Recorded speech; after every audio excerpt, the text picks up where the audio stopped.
call the Cocalico Township Supervisor meeting for September 6th to order. Please rise, pledge allegiance to the flag. I pledge allegiance to the flag of the United States of America and to the republic for which it stands, one nation, under God, indivisible, with liberty and justice for all. Thank you. Please silence your cell phones if you have some. I have a proof of publication that says this meeting will be held at this Smoke Sound Tower Hall today. You can see that it's there. Okay, thank you. Past meeting minutes for approval.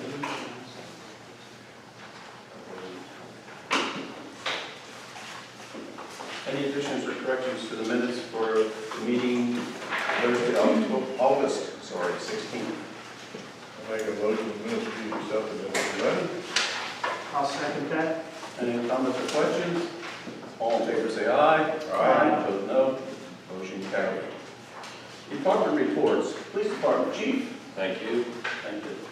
Just came from the West Cocalico Township Supervisors meeting where we discussed the school resource officer and the numbers that I provided for them with the obvious help of Elizabeth, and explained those numbers. And I also explained that I was asked if these numbers would stand, or I would think it would be close to 2019.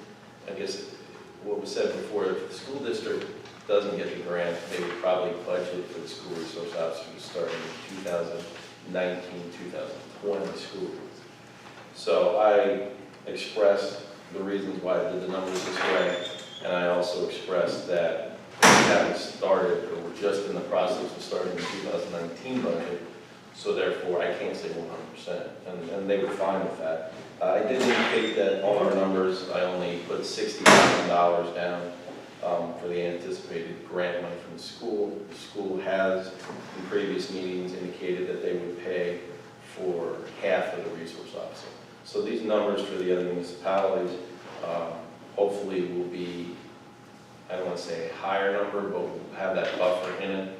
And I explained it all depends on what officer would take that position or apply for that position, whether it's an officer with 7 years or an officer with 18 years. Their longevity is different, pay is going to be different, their vacation is going to be different. So we had a very good discussion on that. I also reached out to Denver Borough. I'm going to attend their meeting Monday night, and I reached out to the mayor in Adamstown, and he's going to try to set up some dates where I can go talk to their safety committee and discuss this further. So everybody seems to be in favor on board so far. So I look forward to meeting with everyone, moving forward with that. Do you have any questions on school resource? No, thank you. Chief, if I may, what's the number that you have put out there for that? In reference to, What the charge will be for that? well, what we did was we took the total 2018 budget, divided it by 15, and came up with that number. And that's the number I used. And then we reduced that number by $60,000 for the grant that the school would get. And then I didn't include any, it's not, that number is not half of 166,000, obviously, but that might be that buffer. I also provided numbers for a 12-month period as opposed to a 9-month period. And the reason for that is the officer will come back and patrol East Cocalico during the summer months, if you want to call them that. But I also explained in the letter to the municipalities that we have to understand that in all likelihood, the school resource officer won't be taking a large portion of their vacation during the school year. They'll be working when the school is in session. So a large portion of their vacation will probably be taken during the summer. So we may not realize that patrol help as much as we're thinking, especially if that officer has to attend meetings or attend trainings that the school puts on or other trainings that he would have to go to. So this is just that initial process, but I said I would do everything I could to get them numbers by the end of August, so these are the numbers that I came up with. So is that, you're thinking that would be an officer currently on the force? As of right now, and I explained to them tonight, and I will going forward, that I believe that I'm going to have to use the time. I'm hoping they get the grant. I hope that the officer starts right after winter break and starts in January. That way, it would give me time to analyze things and review patrol numbers and so on and staffing from maybe the January point until I said maybe April, May, maybe even June for that first portion of the school resource officer. And then I can come back to everyone and explain why I feel either we need another officer or we're just going to continue to utilize someone that's already on staff. Does the school district have any other options besides, I guess, our officers for that? You know, I know at times, like at Green Dragon, they'll hire a constable for, I guess, policing activities. I don't know. I know, But does that just create problems if there was ever an issue? well, I know we brought up the fact during the sports, like the football game discussions and that with the special police and the issues with insurance. And I brought up constables. The school district feels that our department, the officers know the students, they're aware of the students. So they wanted to keep that, and again, not knocking constables anyway, they just wanted to utilize our services. So I think they would move forward with that as a school resource officer during the year. But the other side of it, any school district in Pennsylvania can create their own police department. They have that jurisdictional ability. I don't know that Cocalico, I mean, the biggest one, I believe there's some down in Montgomery County and that area that have their own police department because they have 10,000 students or however many students. So they have their own officers, chief, the whole deal. I don't think Cocalico's moving that direction anytime soon. So. When Superintendent Busser laid out the need for a resource officer, she kind of let it hang that, well, only if the grant comes. Have you noticed that there's a change in attitude that they want the officer here regardless? I think what they indicated during the meetings I was at, that if the grant wouldn't come through because they haven't budgeted for the 2018-2019 school year, that they would then budget or look to budget in the 2019-2020.